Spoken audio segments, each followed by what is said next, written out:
Hello again and welcome. Thank you for taking time to watch this video on generative AI.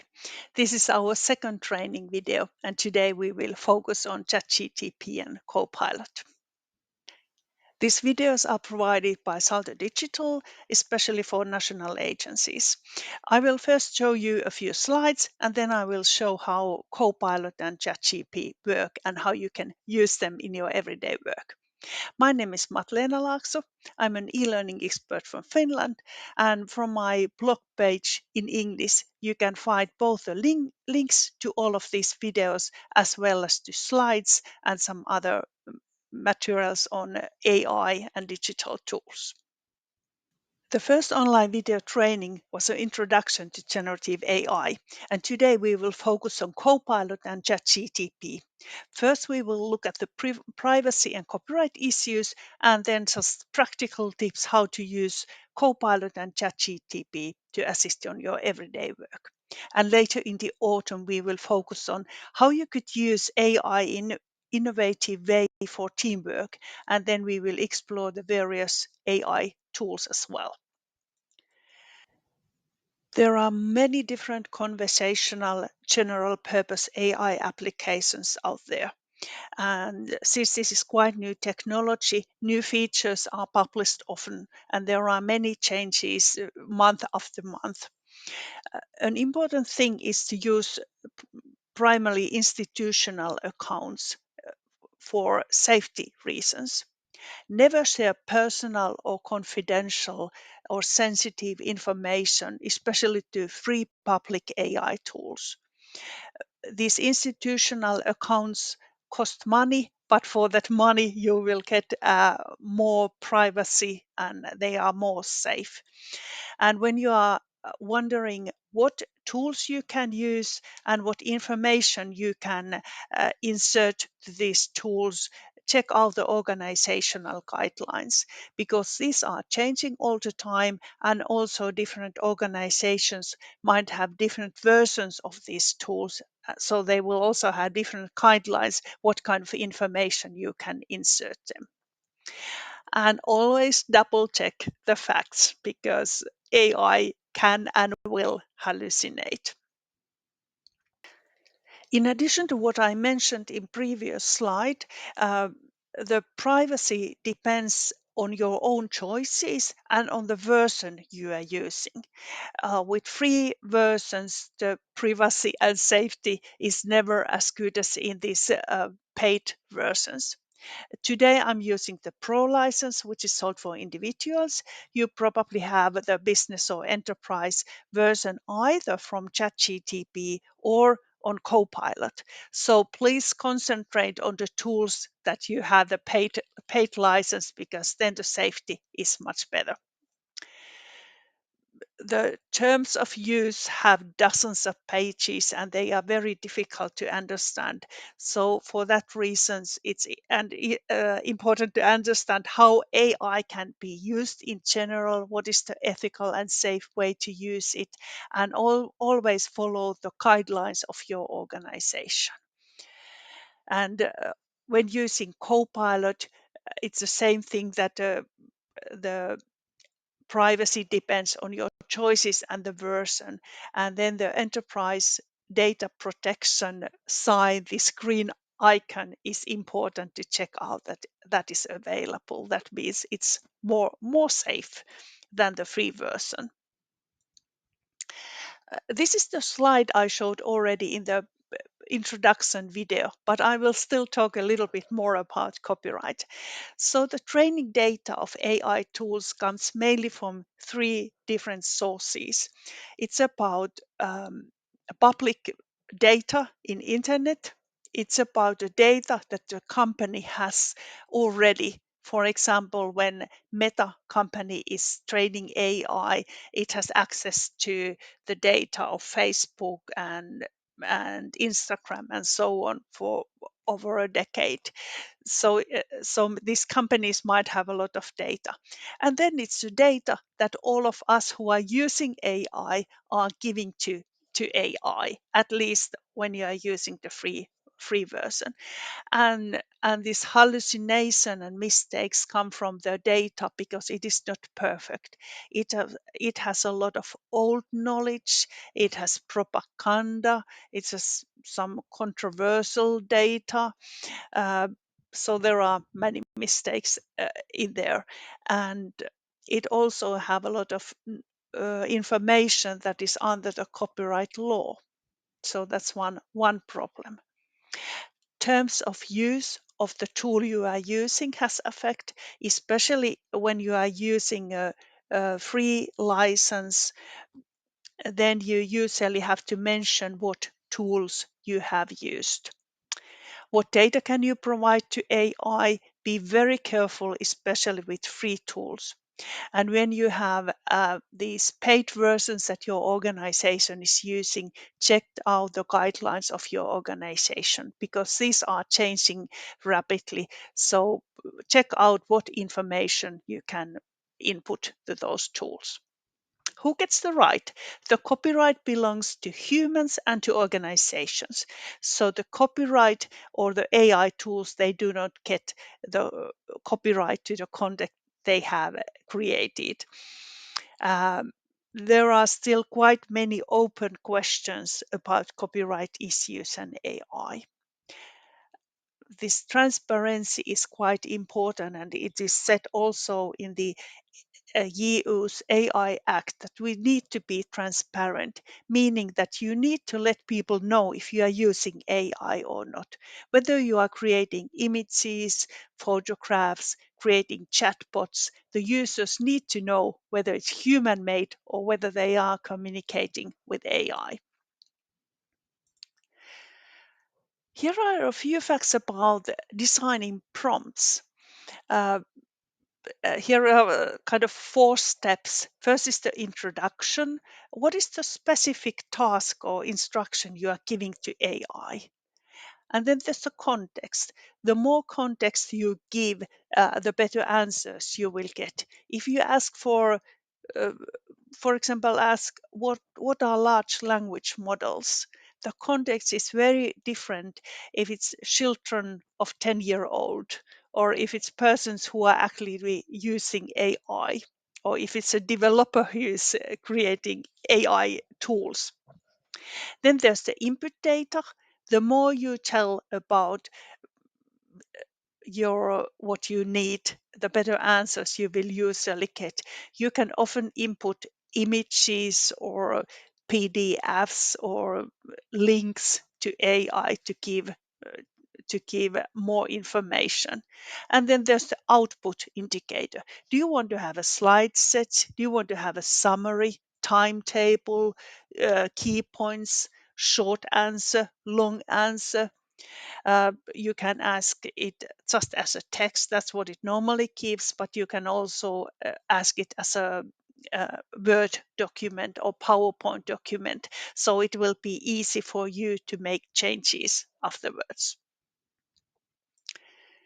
And then when you are generating images, the basic prompt consists of these three things. So first is the subject. What do you want to have in that image?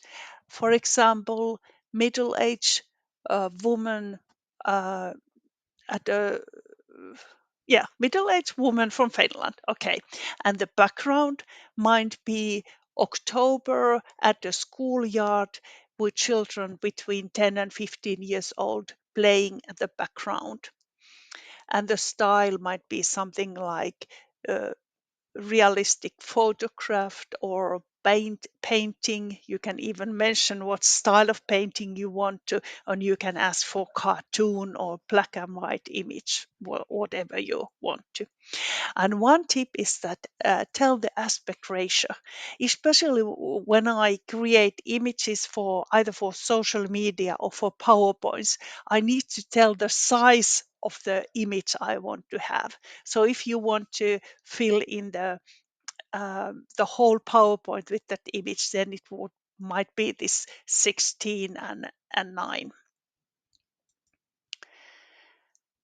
For several years, I have taught that AI's usefulness depends on the quality of your prompt. And it is still true in some ways. Yes, prompt is how you tell AI what you want to have, how you want it to answer. Um, so AI still benefits a lot from good prompts, but the newer versions have become much more intuitive, and AI tools are nowadays much better understanding the context and also adapting to you. You can let your AI tools know you, your profession, what style you want them to answer. You can give them access to your previous chat conversations and certain documents, so they already pretty much know what you want to. You don't have to be so specific with your prompts anymore. But so there is not anymore so much sharing good prompts, but prompt is still the key issue. I just wanted to raise this question here, when especially with the new fifth model that we will see later on this video. So let's start with Microsoft Copilot, and then after that we will continue with ChatGPT. When signing into Copilot, you have several options mentioned here, and whether you are using the with web browser or download the desktop app, they look quite similar. And uh, as I show you this Copilot, I have this desktop app since I was not able to get this one in English language. It should be according to my language setting on my web browser, but it just didn't work that way. And I used several hours trying to do that, but I just didn't. I got some of that in English, but not all of it. But it doesn't matter. You can use any way you want to. It's the same Copilot always. And so this is what it looks like when you sign in. So you have here the search for your Microsoft files. This is the chat that you probably have been using already. There are some agents. Here you can see the previous conversation. You have the pages here as well. And from these three dots, you can uh, see the settings and some other facts as well. And when you click the plus sign when you send a message, then you will get a possibility to add some files there, and and you can also chat with an agent. We'll talk about that later on. And then you can also, from the three dots here, you can see settings here as well. So you see there are settings in two different places. Okay, here we have the Copilot. And the first thing to check out is that you have here this green icon for data protection. Up here you have this so-called temporary chat. It works otherwise just like your normal chat, but here it will not use or create memories if you have allowed your Copilot to collect these memories, and it will not be saved in your chat session either. So that's for that is temporary chat. Um, Here, if you click this try GTP5, that's how you will get the newest version now in October 25. With this new model, ChatGTP and Copilot as well, they have become even smarter and faster. They will pick the best model version to use automatically, and that will hallucinate less. And it can even admit that they don't know something. So they are better at understanding your instruction and also the guidelines you ask for the styles. And what I like a lot is that they are not flattering you all the time. Instead of saying, "Oh, that was a great question, Matlena, thank you," they will just answer your question. So they are much more direct. So you can choose it on or off here when you want to use the best version here. Uh, Up there you have these three dots, and there you can find these settings. And from these settings, you will find the custom instructions. That is the way how you can tell AI who you are, what is your profession, how would you like AI to answer to you. And you can always put it on or off if you want to use these instructions. And here you also have this Copilot memory where you can see what has been saved by now, but I can also delete the memories. But these are just things that help you to helps. th- This is just one way of getting AI to know you, and in that way give you better answers. You can always put this memory on or off just as you wish. Okay, and then the three dots here in the lower corner, here you will always also find settings. From the general settings, you will find the language options. You can choose the dark theme. I have the light theme. I prefer that one, and some other options as well. And this privacy goes to the web page where you can manage your privacy settings, or it's also possible that your organization has already decided most of the privacy settings. So this memory and telling about yourself is something you can do yourself. So let's try it out. I could, for example, ask AI what are the large language models and what I need to know about them when using AI. And there it answers. Great question, Matlena. So I didn't have this fifth model because it's flattering me that much. And then it gives me some examples and key concepts and so on. And always when you are working with AI, you can ask it, for example, to summarize it to three sentences, or you can ask it for PowerPoint presentation or table or Excel file. And as you see, it will also offer you some possibilities here. For example, give you examples. If it's a concept that is difficult to understand, the examples often help. And when you want to continue with something totally different theme, then you click here and start a new chat. If you don't have the memory on, then it will forget everything you have talked before and it will start all over again. And now I will insert here uh, a little bit longer prompt, and I will send it like this. And it doesn't now matter what it answers, but when I choose this prompt, I can save the prompt. And this is something I really want to save, to use it in multiple ways later on.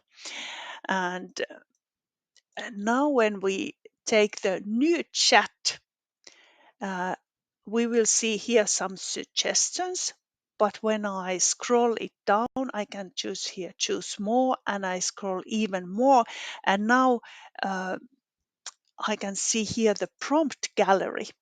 And first, you can see the suggestions from Microsoft, and you can even use here, choose the prompts to create something or prepare something. You can choose the job title and other features. But when you go to your own prompts, here I can see the prompt that I just saved, and I can click it. Then I have it here.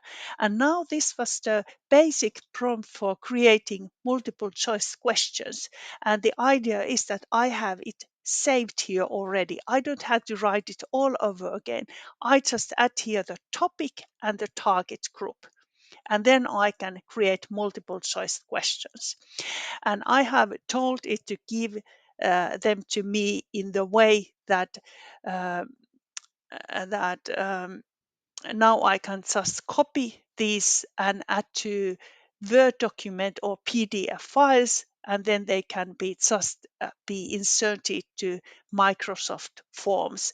They are in that format that Microsoft Form can automatically create me the multiple choice questions. Okay, let's check out something else. And again, new chat. And I will ask it to write an invitation to Erasmus Plus summer course. And with this prompt, I have also two links to the introduction of this course and the introduction of the trainer. And so here is the invitation letter. Of course, I won't send it this way, but I will go to the bottom, and here we can see I could copy that response and insert it to Word document or Outlook and continue editing it. I can also give thumbs up and down. That's a way of training AI, telling it whether I was happy with the answer or not. I can ask it to read it aloud, and then I can edit in Pages. That's what we do next. There are also some more uh, more options as well, but we will now edit it to Pages. So you can see I have the chat on the left hand side and the editable version in as loop page on the right hand side. So I can make here some changes. For example, here is a school visit. I will change this to a museum visit here. I can edit it both just by clicking the text and make edits, or I can send a message to Copilot to change it uh, the way I want to. And these loop pages are very practical because I can here again open it in Word document, but I can also share it. So I can, for example, copy that and add it to the Teams environment to edit that with my colleagues, not just me and AI, but do that together. Okay, let's get back to the new chat. One possibility is add content here, and I will upload an image. I have here a comics that I have created with AI already earlier, and I can ask it to create alternative text in English since the image is in Finnish language. AI can help us in many ways for making our materials more accessible. So here the person says, make me a to-do list. I need to take care of taxes, call my mom, and be less stressed. And the assistant replies, uh, that take care of taxis, call your mum, and I deleted all your calendar events and added the audiobook titled Relaxed Mind 24/7. And the person reacts frustrated. No, I wanted to be less stressed, not become unemployed, reclusive yoga guru. So it is very good at creating these alternative texts. Okay, and of course you can create images that just create image and tell what you created about. Actually, what I use images myself a lot, I will create an image to describe AI assists you decide concept. So when I have this kind of important idea that I want to tell that visually. Often so that I have the image in a slide and just a few words of text to highlight that something is very important. That's how I use these tools. You can also translate text with Copilot, even though DeepL is better and saves more energy because DeepL is especially designed for translating text. But Copilot is very good in that way that it doesn't just translate, but you can ask it to modify the text. For example, ask it to write it with British English or American English, make it easily understandable for persons who don't have English as their mother tongue. You can tell them what kind of language you especially want to have.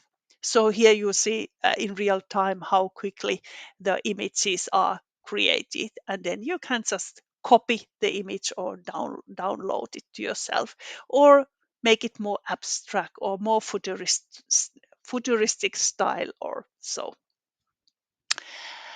And one thing that I didn't show you here, you can, all instead of writing the prompts, you can also use this microphone and dictate them. Okay, so this is the chat. Then when we look at the agents, uh, you can let's click this all agents. So here you can see the agents that are built by Microsoft. Most of them are free, but some of them might be only available for more expensive licenses than you have. And you can also create the items yourself. Here in the upper corner is this create agent, and that's where you will also see your own agents, like I have here a couple of them. But when you click this create, you have a couple of options. You can choose one of these Microsoft agents and make them a little bit different just for your purpose. So you can here type your message, what kind of agent, what kind of helper or chatbot you want to have personally for you. Of course, you can also share it, but you don't have to. Or instead of just writing down what you want to have, you can choose this configure, and here you can choose the template. For example, it's a learning coach.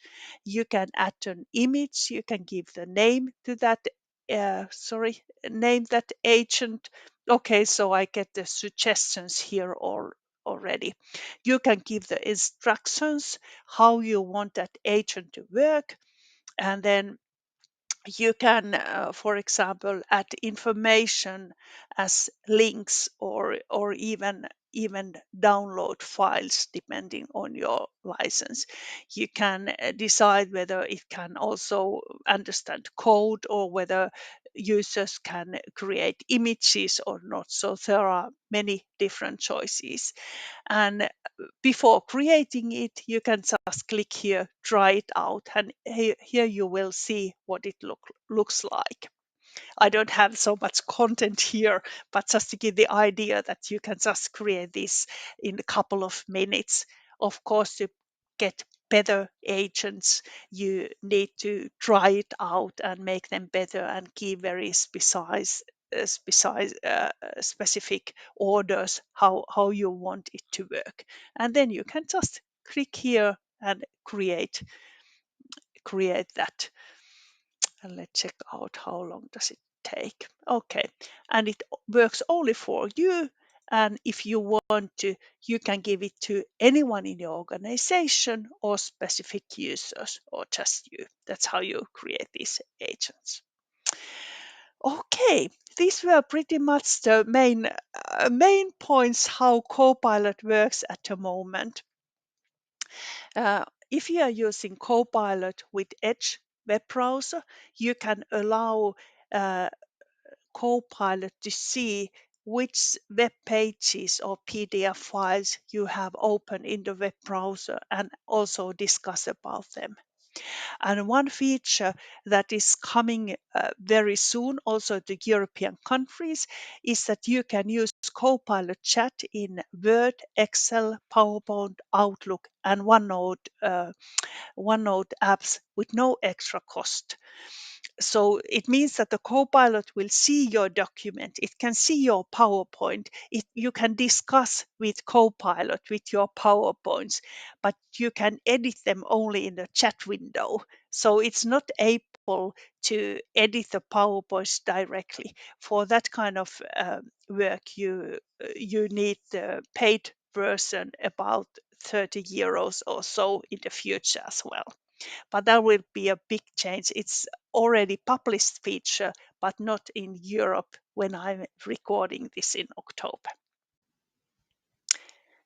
So you are a pilot, you are responsible as a human. You make the decisions how to use AI, when to use AI, which ideas you will uh, you will use that you got, and what context you will share. And Copilot is just an assistant. It is still learning. It makes mistakes, even though it can be also very useful. Okay, let's continue to ChatGPT by the company of OpenAI. So here's the web address, and please be very careful if you download the mobile or desktop app that it is especially that it is this app you are using, because this word ChatGPT is used for many different kind of apps, and not all of them are safe. So this is what it looks like, and soon I will show you all the features we have here on the left hand side. And when you are uh, writing your prompts here, there's this plus sign, and you can also add photos or do the deep research, create images, and much more. You can also dictate the questions, and then you can read them and see if they are okay, make them messages, or then you can use the voice mode. And that is one of the features I find most useful here. For example, when preparing for this video lesson, I have used it a lot. So I have talked about the subject, and I have explained what I have in the slide and what I want to tell. And then I told ChatGPT, and please listen to me for a while and give me feedback when I'm ready. And then I talked what I wanted to talk, and then I got feedback.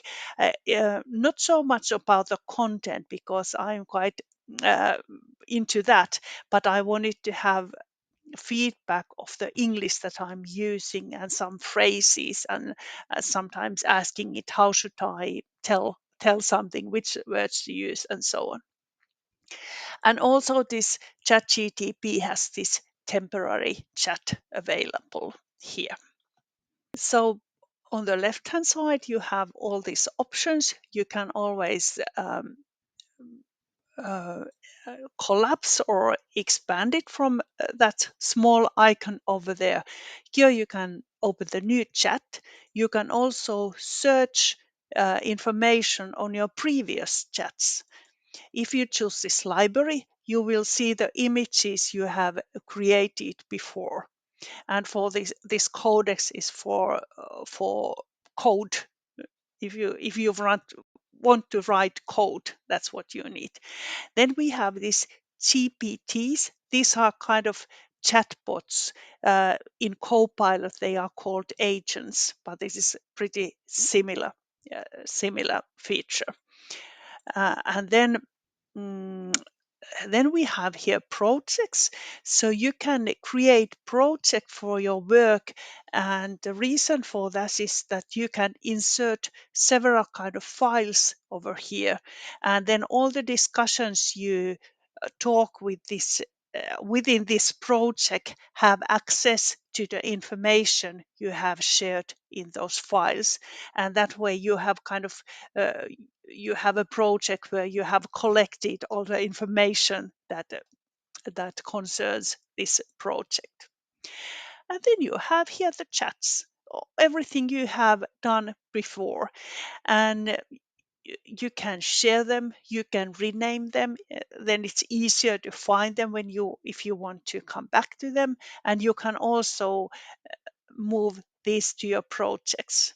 and you can of course always delete them. You don't have to save everything forever. uh, One option that we are still waiting for to get here in Europe is Sora. Sora is a video generation tool, but at the moment it's not available in Europe yet, but I guess it will be here soon.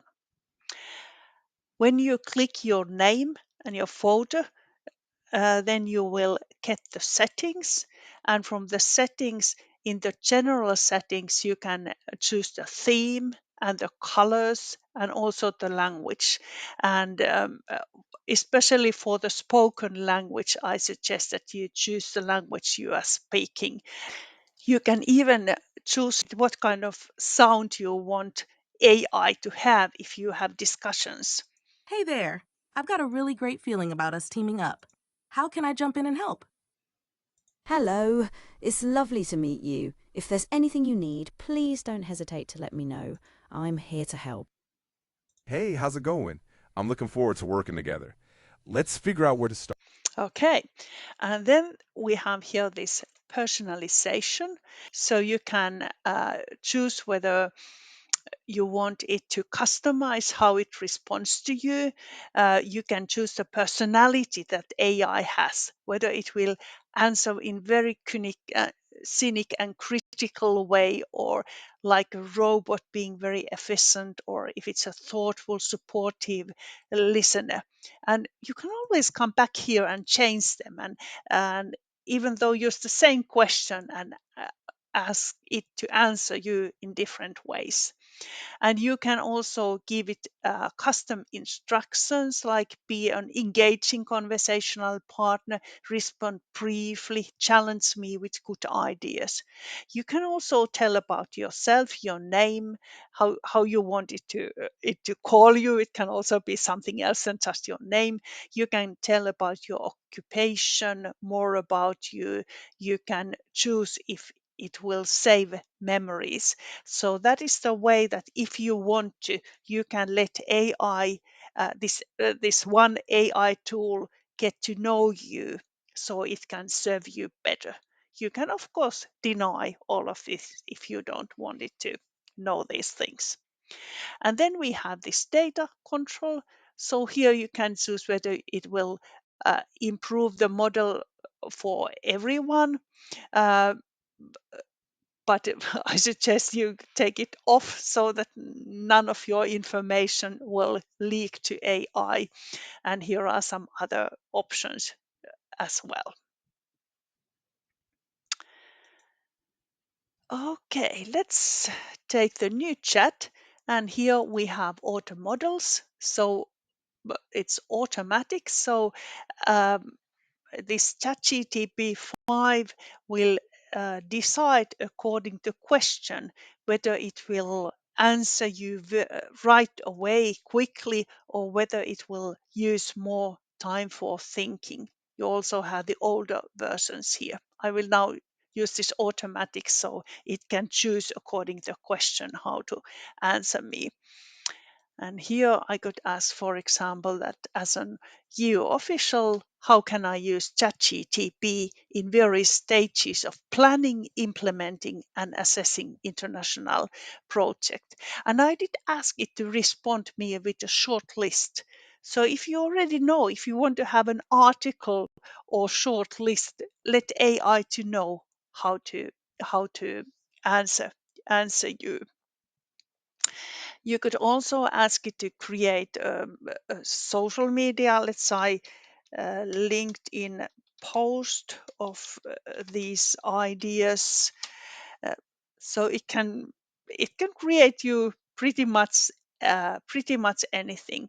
And when it has answered, you can always choose some part of that text and ask AI about that, or make some changes. So you don't always have to recreate the whole answer, but you can just make questions from one parts of that. You can also ask it to create an infographic on how to use ChatGPT in these projects. So there are lots of possibilities you can do it. When there are difficult questions, you can ask AI to explain it to you as it would explain it to 10-year-old children. Or you can ask for 3 main points. So there are lots of different options. Now I didn't remember the mentioned aspect ratio, so it's this size that it's not very good for PowerPoints, but it doesn't matter.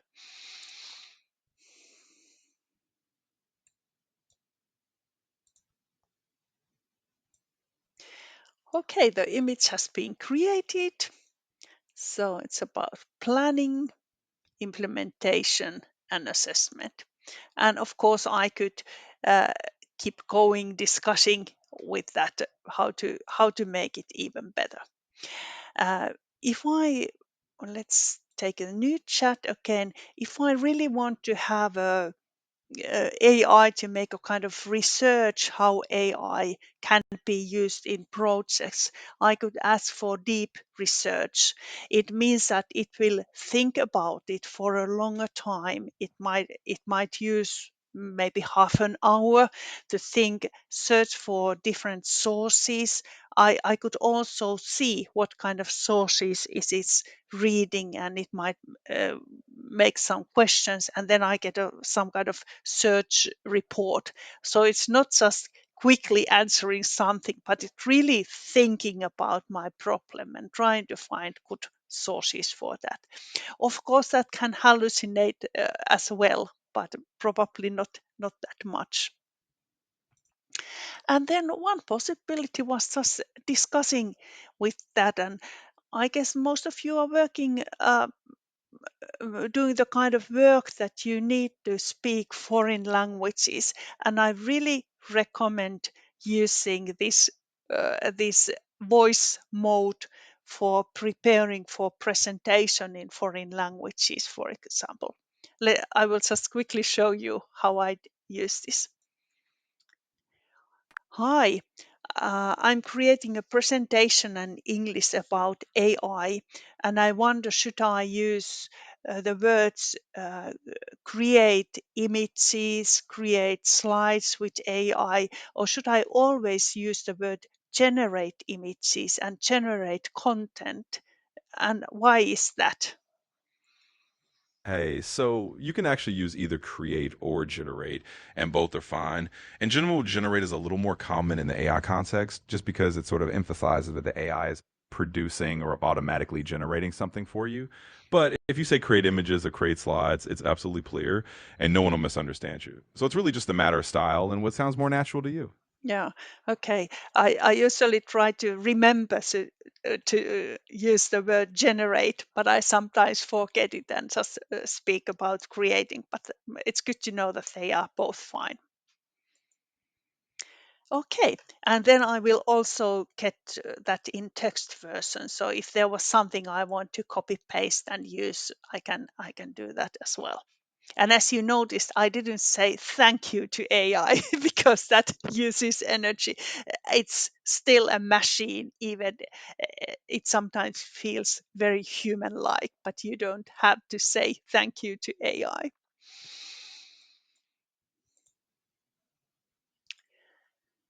Okay, let's continue with a new chat, but with almost the same question as before. And I will choose here this canvas.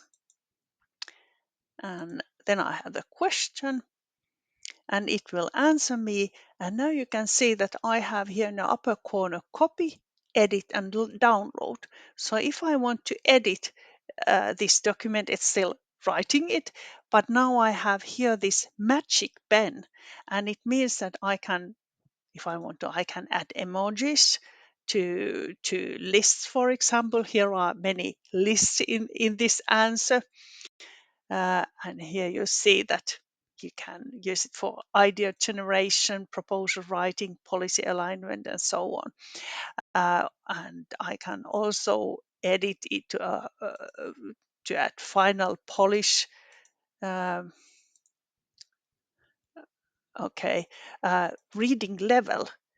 It's a current, or if I want to have it a graduate school, college, high school, middle school, kindergarten, so I can get it in different, the text in different levels, and I can also adjust the length if I want it to longer or shorter version of this text. So this is how you can edit text, and you can also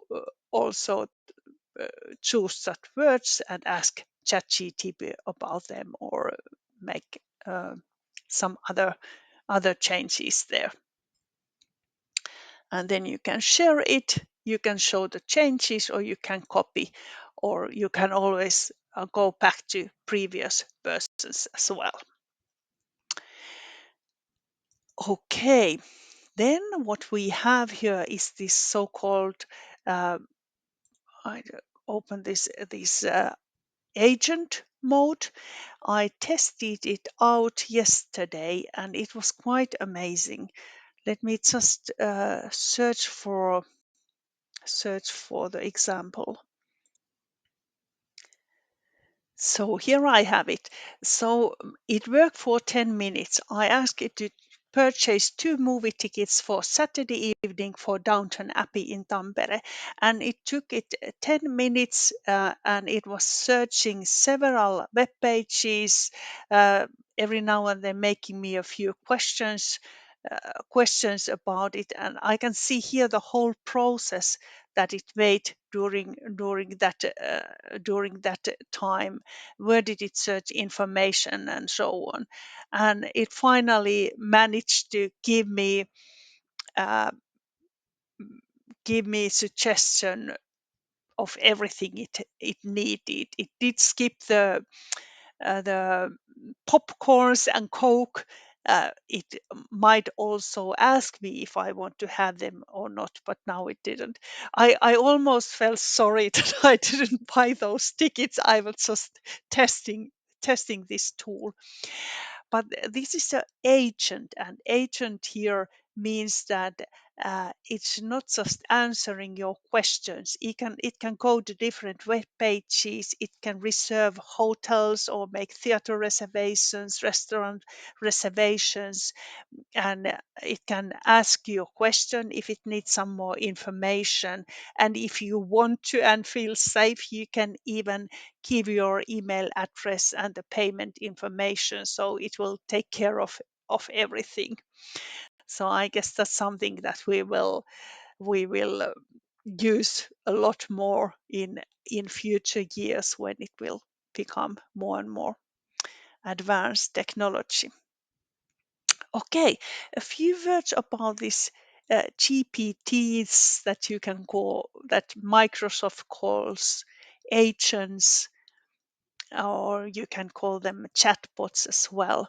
So instead of being ChatGPT that knows almost everything, and that can answer many different kind of questions, these are a kind of specialized ChatGPTs over here. And there's a lot of variety. So here are some topics. You can choose something for writing, especially. These AI humanizer tools are becoming more um, interesting in the educational field, because it means that students are creating essays with AI, but they sound like AI, so they will humanize them. Not such a good idea, but sometimes might work. I don't know. It's important that humans always read them themselves and make some changes.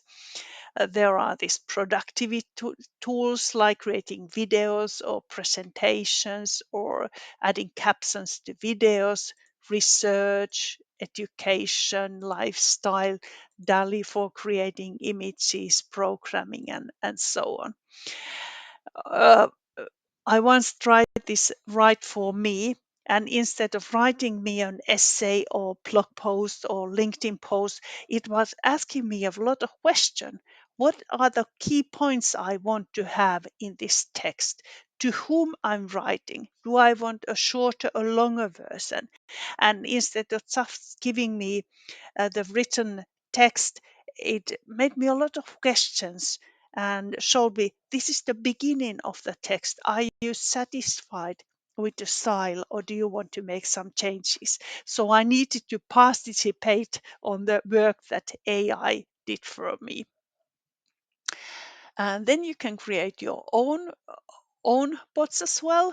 And when you create them, you can just tell what you want to have. If we uh, stay with this AI and international project, I could just ask it to create me an intelligent assistant that supports coordinators, teachers, and administrative staff, and then it will create it. Um, it will ask me about the name. I'd say it's just okay. And on the right hand side, you can see the preview. And now it's generating a profile picture for that bot as well. So both in Copilot and ChatGPT, you can create these bots or agents or GPTs either by just giving a text and telling what do you need, or then you can choose this configure where you can write the name and the description and the introduction, some conversational starters, and then you can upload information for knowledge because usually you want to make them for special use, so they really need to know, for example, about your project so that it can help you with this project, not projects in general. And you can even ask it to prioritize the knowledge you have inserted here. And you can also decide whether it can use web search or canvas or image generation and so on. And then you have here the preview, and you can chat with it and ask questions and check out how does it work. And then when you click create, you can choose whether it's only for you or whether it's anyone with a link, or if it's this store that is available for everyone using ChatGPT.